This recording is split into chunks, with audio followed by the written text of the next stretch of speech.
Bonjour, bienvenue dans le podcast L'histoire des Germains, des Francs et des Mérovingiens. Je m'appelle Xavier. Et je m'appelle Romain. Abonnez-vous à notre podcast sérieux, mais pas trop, conçu pour les passionnés d'histoire qui veulent tout comprendre sur ces peuples, leurs aventures, leurs coutumes et leurs territoires durant le premier millénaire. Retrouvez-nous sur les réseaux sociaux Facebook et Instagram et sur notre site internet à meropodcast.fr. Et n'hésitez pas à nous faire part de vos commentaires ou à nous donner des étoiles sur votre plateforme de balado favorite. Ceci est l'épisode 50. Open Bar. L'attaque de 406, qu'on voit souvent comme le début de l'agonie de l'Empire romain au 5e siècle, a bien marqué les esprits.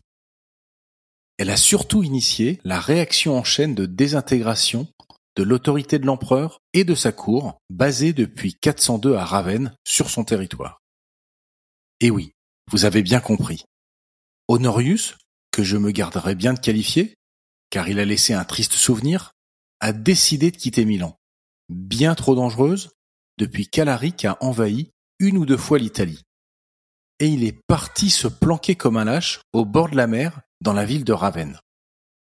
Ce qui ne change rien à son inaptitude crasse. Mais au moins, il ne risque plus grand-chose dans son palais planqué au milieu des marécages et rempli de moustiques. En tout cas, cette période va marquer une accélération rapide de la fragmentation politique de l'Empire et notamment des provinces lointaines du Nord. Une situation qui va probablement profiter aux Francs libres qui, selon les textes, vont s'illustrer et à notre grande satisfaction, ils refont enfin surface pour cette grande invasion. Un moment extrêmement vague donc de l'histoire des Francs, qui, à l'image de leur début nébuleux du IIIe siècle, marque le début de leur aventure improbable du Ve siècle, comme nous allons le voir.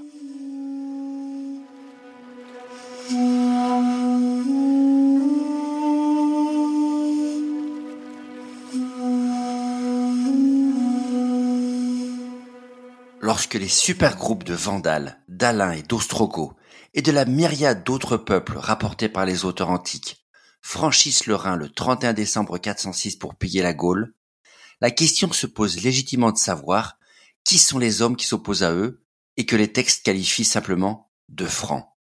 Alors, de toute façon, on l'a dit, l'appellation n'a jamais désigné un seul peuple unifié politiquement ou culturellement, et sûrement pas au début, alors qu'il n'était encore qu'un essaim tribal vivant sur la rive est du Rhin à la moitié du IIIe siècle. Mais après le IVe siècle, riche en aventures variées pour certains d'entre eux, entre raids frontaliers, incorporation dans les armées impériales et carrière stratosphérique pour certains, la définition de ce mot de franc dans les textes romains devient vraiment compliquée. D'autant que c'est une pratique bien romaine que de classer de force les gens dans des catégories aussi étanches qu'approximatives. Et pour couronner le tout, après 150 ans d'existence, on n'a toujours pas la trace du moindre écrit venant d'un franc, et notre dépendance de sources romaines reste totale.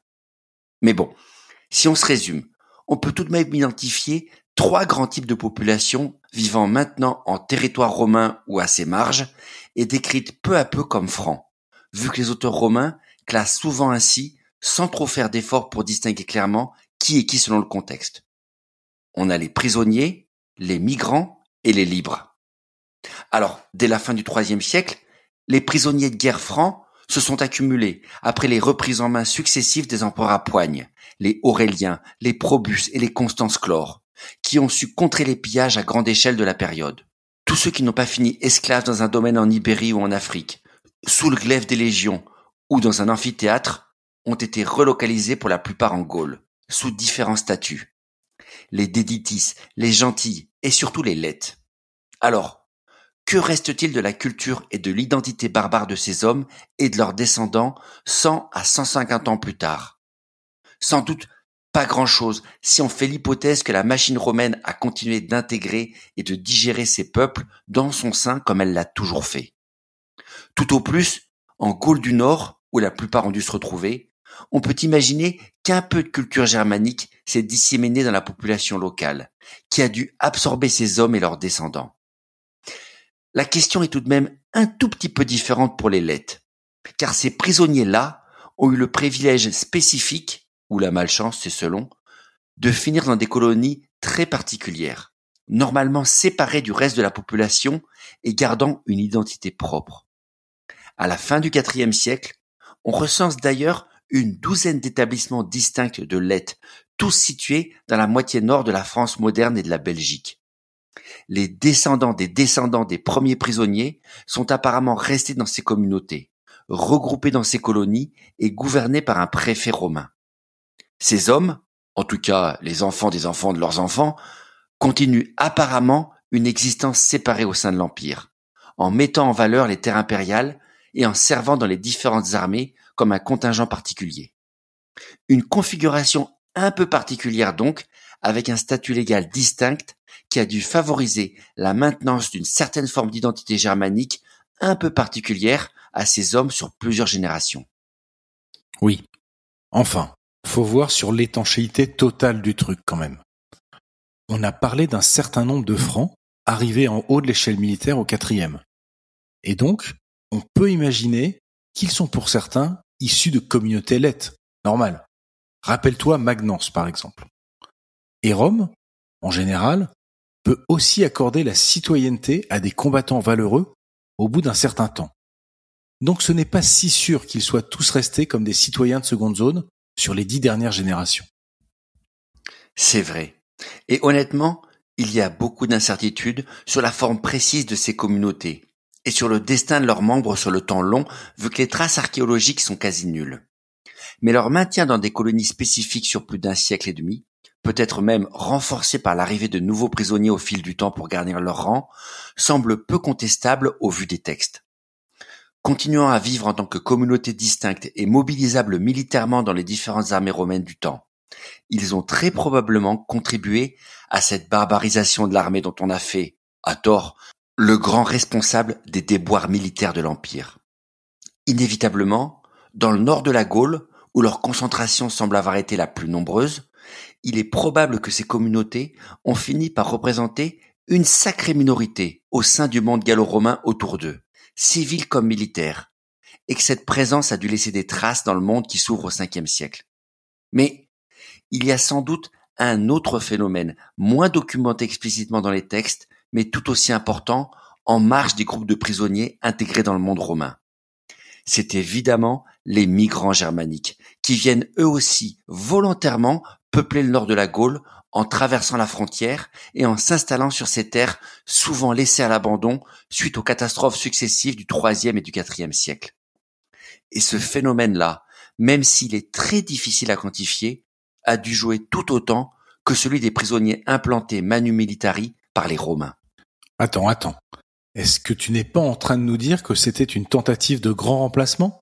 Parce qu'à t'écouter, le nord de la Gaule à cette époque sonne un peu comme un repère de sans-papiers. Ils ne savaient pas gérer les OQTF, tes Romains, au IVe siècle ou quoi ? Bon, blague à part.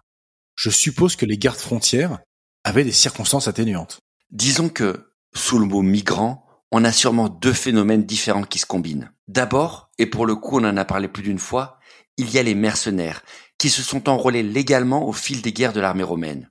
Des hommes qui ont servi pendant 20 ou 25 ans dans la Légion, et qui, au terme de leur engagement, peuvent s'installer sur une terre confiée par Rome. Combien ont plutôt choisi de retourner sur la terre de leurs ancêtres, et combien ont fait souche sur la rive gauche du Rhin? Difficile à dire, mais les deux choix ont dû forcément coexister. Et on peut parier que plus d'un ex-mercenaire franc s'est réinstallé dans des terres d'empire proches de sa région d'origine et de son lieu de service, en fondant une famille sur place, ou même en faisant venir des proches d'outre-Rhin. Et le deuxième phénomène, c'est les migrants illégaux, bien sûr. Rappelez-vous l'épisode 36 avec Charietto, le chef franc-salien rebelle qui écumait les forêts de Trèves pour Julien l'Apostat et qui ramenait les têtes de Chamade pour se tailler une petite réputation en 358. Si son histoire devait être réelle, qu'est-ce qu'il fichait là exactement le Robin des Bois, à 200 km au sud de la frontière avec sa bande? Pour le coup, les textes romains passent ce phénomène non maîtrisé sous silence. Mais pas de doute pour les archéologues.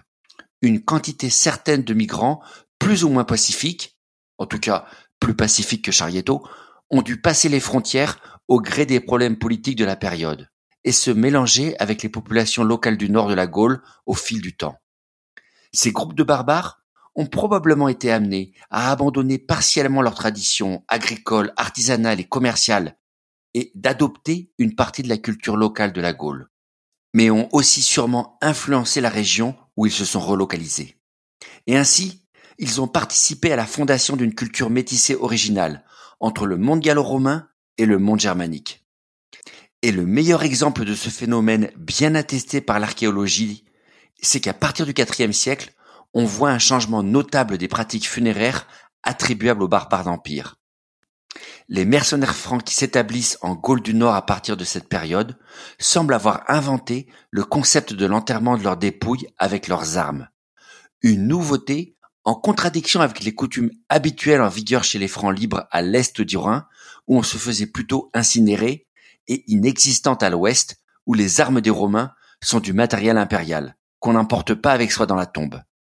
Une création originale donc que ces pratiques funéraires, spécifiques aux barbares d'Empire, et destinée à affirmer leur position sociale, soutenue par le rôle de militaire au sein du monde gallo-romain. Et la preuve qu'une culture germano-gauloise spécifique est bien en train de naître aux limites de l'Empire en cette fin de IVe siècle. Ok, je commence à comprendre où tu veux en venir. Derrière les superstars dont on a parlé, les Sylvains, les Mérobeau ou les Ricomère, dont d'ailleurs on ne connaît pas l'origine précise, on voit que sont à l'œuvre en Gaule de grands mouvements de fond. Et ces mouvements, pas vraiment très visibles, ne sont pas vraiment violents non plus, malgré tous les stéréotypes ou préjugés que nous pourrions avoir. N'en déplaise aux fans d'histoire-bataille, spéciale dédicace pour toi mon JC, le plus important dans cette situation, c'est justement ce qui se passe hors des périodes de conflits ouverts, avec au final l'intégration de Francs dans le nord de la Gaule d'une manière continue et plus ou moins coordonnée sur un temps long. Absolument. Alors, c'est moins spectaculaire que les grandes batailles comme la Rivière Froide en 394 ou Mursa en 353. Mais c'est sans doute, à l'échelle de l'histoire du pays, beaucoup plus important. Et puis, il y a le dernier phénomène bien sûr, qui lui est peut-être le plus mystérieux dans notre cas. C'est celui des fédérés, c'est-à-dire des groupes de francs libres dont le chef a passé un accord avec Rome pour servir de rempart militaire contre les menaces extérieures. Alors mystérieux, qu'on se comprenne, la pratique existe depuis toujours et on en a donné plus d'un exemple dans ce podcast, notamment de ces peuples signant un accord plus ou moins solide avec Rome sur la rive droite en Germanie libre. Sauf que depuis les Goths et les accords de 382, suite à Andrinople, les Romains semblent avoir accepté une entorse majeure au système en signant un accord avec des barbares vivant sur leur propre sol. Des communautés indépendantes, culturellement et politiquement autonomes, pilotées par un chef ou un roi qui dispose d'un bout de territoire impérial accordé par le pouvoir romain. Et ça, c'est une sacrée nouveauté depuis la fin du IVe siècle quand même.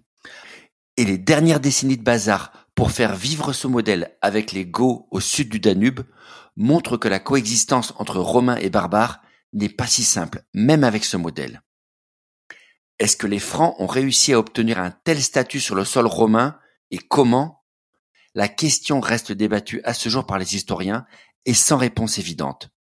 D'un certain côté, on n'en a aucune trace écrite, aucun document, aucun texte, rien qui ne le précise clairement. Inversement, l'irruption de forces franques semi-indépendantes et pas vraiment hostiles sur le territoire romain à partir du début du Ve siècle est une réalité difficile à ignorer. D'une manière ou d'une autre, des Francs libres vont faire leur trou en Gaule du Nord à cette époque, sous le contrôle plus ou moins strict de Rome. Et cette nouveauté va avoir de sacrées conséquences dans notre histoire, comme on va le voir. Ok, c'est un peu confus ton histoire. Il y a des Francs et des Francs donc. Moi je trouve ça moins simple que pour les chasseurs. Mais en tout état de cause, prisonniers de guerre, migrants légaux ou même bandes militaires organisées et autorisées, on est à peu près sûr qu'à la fin du IVe siècle, la Gaule du Nord a pris un sacré parfum germanique avec des communautés qui coexistent avec les Romains, ou vont même jusqu'à se mélanger dans une certaine mesure. C'est peut-être ça le point le plus important. Même si quantifier le phénomène est très difficile avec le recul que nous avons. Mais alors, c'est qui selon toi les Francs qui viennent à la rescousse de l'Empire romain et qui donnent un coup de main à Stylicon pendant que ton gars est occupé au sud? Revenons-en à 406. L'attaque en question n'est pas n'importe quel raid comme on l'a dit, et comme on en connaît depuis des siècles sur les frontières romaines. Là encore, c'est toujours assez compliqué que de chiffrer ce genre de phénomène, que les auteurs romains exagèrent souvent dans leurs récits. Mais c'est sans doute une attaque de plusieurs dizaines de milliers d'individus, faisant suite à l'autre attaque gigantesque des Ostrogoths par les Alpes autrichiennes que Stylicon a repoussée durant l'été précédent. C'est d'ailleurs la taille tout à fait inédite de ces deux entreprises, combinée à l'origine orientale des barbares impliqués, qui fait supposer qu'on fait face aux conséquences du rouleau compresseur 1, qui se déploie côté est et qui fait fuir tout le monde vers l'Empire. Saint Jérôme, qui écrit seulement quelques années après, nous donne une liste incroyable de peuples concernés. Évidemment les Vandales et les Alains, mais aussi les Quads, les Sarmates, les Gépides, les Hérules, les Saxons, les Burgondes, les Alamans et les Pannoniens. Rien que ça. Bon, ça peut être évidemment là aussi une petite exagération d'un auteur chrétien, qui non seulement portait assez peu dans son cœur une bande de païens pareils, mais qui avait aussi la chance de vivre à des milliers de milles romains de l'action, vu qu'il était moine à Bethléem en Galilée. Ouais, donc ton moine, il est pas trop sûr. Et dans le doute, il en rajoute. Bon, j'exagère peut-être. Il aurait vécu à Trèves 10 ans plus tôt. Mais quand même, il n'avait pas BFM TV à l'époque, donc il faut prendre toutes ces informations avec des pincettes. Mais cette longue liste veut sans doute dire qu'on a moins affaire à une armée unifiée qu'à une alliance de briques et de brocs, de groupes culturellement et ethniquement hétérogènes, mais qui s'arrangent pour frapper ensemble en cet automne 406. Mais c'est quoi le rapport avec les Francs du coup? Un seul texte nous est parvenu à ce sujet, et un texte sacrément court. Alors c'est Grégoire de Tours. D'ailleurs, il faudra que tu nous le présentes ce Greg, vu qu'il va maintenant apparaître dans les 200 prochains épisodes.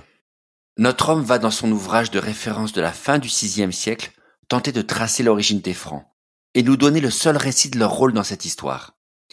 Et même si le passage est court, la plupart des historiens le considèrent comme fiable, vu qu'il cite un historien antérieur nommé Frigédyrus, contemporain des faits, et considéré comme plutôt sérieux. Alors je cite le passage.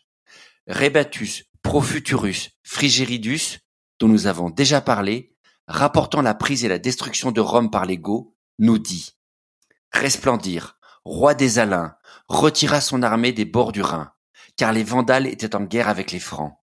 Leur roi, Godégisile, avait succombé, et une armée de près de 20 000 hommes avait péri par le fer. Les Vandales auraient été détruits si les Alains ne les eussent secourus à temps. Quoi, c'est tout? Juste une histoire de Vandame qui se battent avec de la petite monnaie? Rien de plus croustillant à se mettre sous la dent? Eh oui, c'est maigre, comme les preuves archéologiques d'ailleurs, ce qui rend compliqué l'analyse précise de l'invasion de l'Empire romain de la plus célèbre de l'histoire. Alors, comment comprendre ce passage s'il relate des faits réels au propos des Francs? Pour la plupart des historiens, l'explication la plus logique est celle d'un groupe armé franc, chargé par Rome et son leader Stylicon de garder la frontière. Soit comme un groupe de Francs fédérés, vivant sur la rive droite comme des Germains libres, mais alliés de Rome, ou comme des fédérés francs vivant sur la rive gauche, à l'est de la Belgique moderne et au sud des Pays-Bas. Évidemment, il faut alors imaginer qu'une partie du nord de l'Empire s'est déjà assez autonomisée pour constituer sa propre force militaire labellisée comme franque, ce qui est loin d'être prouvé. En tout état de cause, une force armée de Francs au service de Rome se met donc à défendre l'Empire, et tente à l'automne 406 de repousser les forces vandales, réussissant même à les mettre en déroute lors d'une bataille rangée et tuant leur roi, le dit Godégisel. Une victoire de courte durée donc, mais qui marque les esprits. Alors, même en prenant les chiffres de 20 000 morts avec beaucoup de précautions, on doit envisager que le ou les groupes francs qui ont participé à la lutte représentent désormais une véritable force militaire constituée au service de Ravenne. Mais la victoire franque sera de courte durée, puisque la coalition qui se masse cet automne-là contient non seulement des Vandales, mais aussi des Alains et bien d'autres peuples. Et c'est ces mêmes Alains, anciens nomades des steppes autour de l'Ukraine, apparentés aux Sarmates dont on a déjà parlé, qui viennent au renfort des Vandales. Là encore, l'explication la plus simple est qu'avant même le grand franchissement du Rhin le 31 décembre 406, les Alains remontent vers le nord rive droite et percutent les Francs fédérés à l'extrême sud-est des Pays-Bas modernes. Donc pour résumer, on aurait une opération de nettoyage d'un allié romain qu'on ne veut pas laisser dans son dos à l'automne 406 et qui, une fois repoussé dans ses 22, laisse le champ libre à la grande coalition pour franchir le Rhin plus au sud vers Mayence et s'attaquer à l'Empire. Apparemment, sans trop de défense. Donc, bel effort des Francs, mais pas encore assez efficace pour servir de bouclier pour tout l'Empire romain? C'est sans doute l'explication la plus logique.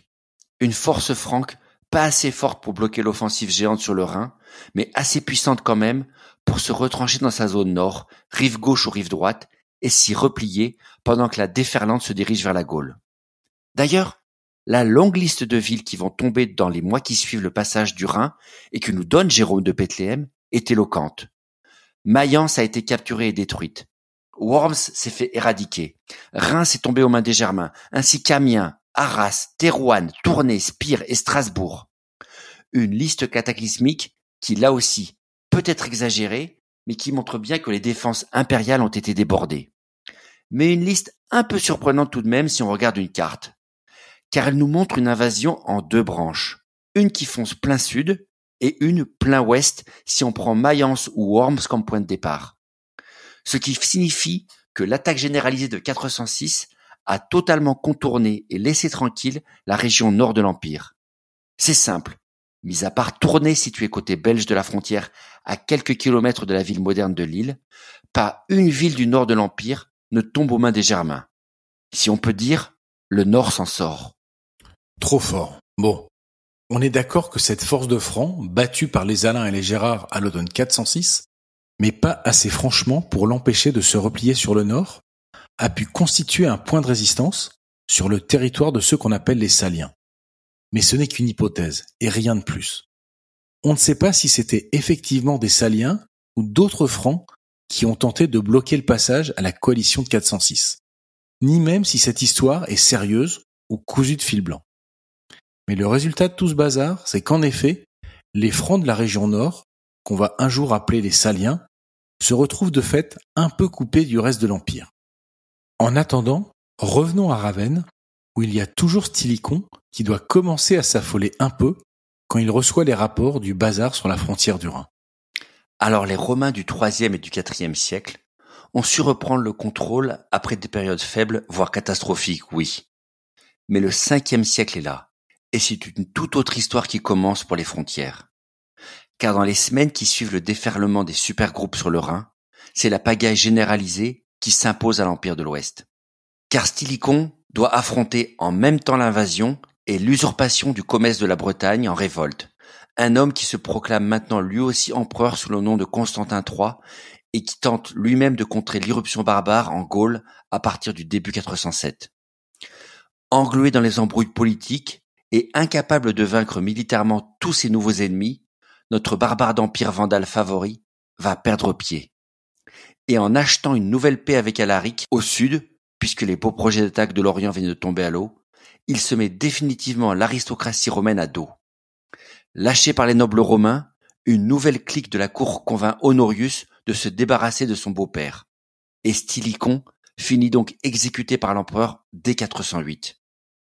Ce qui est une excellente nouvelle pour les barbares, avec un pouvoir qui perd la tête à partir de sa mort. Et les guerres civiles et troubles intérieurs qui vont s'ensuivre vont durer une bonne quinzaine d'années et dépasser en complexité tout ce qu'on a vu de plus fou depuis le début de l'Empire. Pour vous résumer à grands traits la situation, et accrochez-vous parce que ça va être difficile. Le nouvel usurpateur venu de Bretagne, Constantin III, va tenir l'Ouest quelques années, avant d'être trahi par ses propres hommes et défait par un nouveau général fidèle à Honorius appelé Constance. Mais la stabilisation en Gaule ne règle pas tout, car Alaric et Ségo, toujours pas satisfaits, envahissent l'Italie au même moment en 410 et finissent par saccager Rome pour se dédommager de tout leur tracas avec l'Empire, pendant que les supergroupes de barbares entrés en 406 se répandent à travers la Gaule, l'Ibérie et l'Afrique. Alaric le Goth ne profite pas longtemps de son succès, disparaissant rapidement après la prise de Rome.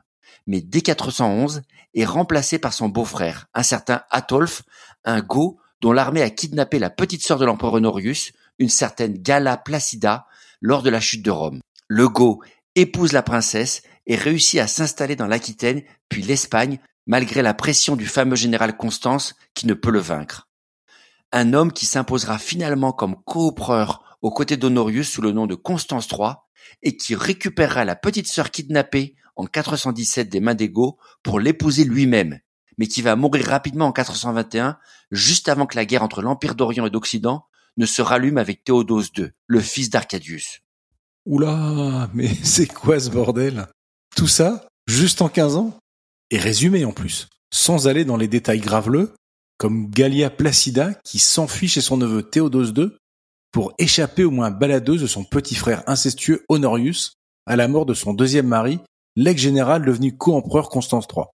Moi aussi je m'y perds, on dirait une telenovela. En fait, c'est tout l'Empire de l'Ouest qui redécouvre la seconde loi de la thermodynamique en sombrant dans une espèce d'anarchie générale avec cette suite de guerres civiles, d'usurpateurs et raids barbares. On a l'impression que c'est le gros bazar du IIIe siècle qui recommence en plus fort. La petite différence, c'est que cette fois, plus personne ne semble trop s'inquiéter de qui est l'empereur et de ce qu'il en pense. Les 30 ans qui suivent le décès de Théodose à l'ouest voient effectivement le même empereur, le trop faible et inutile Honorius, rester sur le trône, d'abord à Milan, puis à Ravenne, mais perdre toute espèce de pouvoir. C'est soit la cour autour de lui qui pilote l'Empire au travers de troupes encore fidèles, soit les chefs de guerre eux-mêmes qui sillonnent ces terres et essaient de s'en tailler une tranche. Les Constantin III, les Constance III, les Maxence et même les Alaric et tant d'autres. Qui sont les grands vainqueurs de cette période? À coup sûr, les barbares d'Outre-Rhin de 406, ceux qui ont passé la frontière le jour de la Saint-Sylvestre sans rencontrer trop de résistance une fois les Francs repoussés sur le Rhin. Au pillage du nord de la Gaule va succéder une fuite en avant en direction de l'Espagne des quelques milliers d'Alains, de Suèves et de Vandales, une fois le bazar généralisé à travers l'Empire. Des supergroupes armés peu nombreux, quelques dizaines de milliers d'hommes, mais bien entraînés et très décidés, qui prennent le contrôle de régions romaines gigantesques, vu que les forces romaines ou barbares d'Empire sont parties se battre entre elles au gré des guerres civiles, au même moment. On dit souvent que l'Empire romain s'est effondré sous les coups des barbares, mais il n'en est rien en fait. Qu'ils aient accéléré la déliquescence, c'est sans doute vrai. Mais ils ont surtout profité de l'immense désordre laissé par les Romains eux-mêmes, trop occupés à s'entretuer pour vérifier quels nouveaux soldats ils avaient laissé entrer dans l'Empire pour participer au feu d'artifice. Et pour nos héros du Nord, les Francs, dont on n'entend plus trop parler durant cette folle vingtaine d'années de 405 à 425, que se passe-t-il? Eh bien justement, on n'entend plus parler car tout le monde est bien trop occupé à se battre pour trop s'inquiéter de ce qui se passe là-haut, dans le Nord. Un vide sidéral de l'autorité qui explique probablement le mouvement de fond qui est en train de s'opérer loin des disputes et des retournements de situation dans le reste de l'Empire à l'ouest. Les Gallo-Romains vivant sur place, comme les émigrés germains, les simples paysans du Nord de la Gaule, comme les aristocrates, toutes les populations du Nord réalisent que Ravenne ne répond plus du tout simplement. Et que, livrés à leur sort, tout le monde comprend que les seuls gros bras capables de les défendre et intéressés par leur sort, ce sont tout simplement les Francs. Merci d'avoir écouté cet épisode de l'histoire des Germains, des Francs et des Mérovingiens, le podcast dédié à l'histoire de France durant le premier millénaire. N'hésitez pas à nous retrouver sur notre site internet www.meropodcast.fr ou de nous laisser un message et rendez-vous au prochain épisode.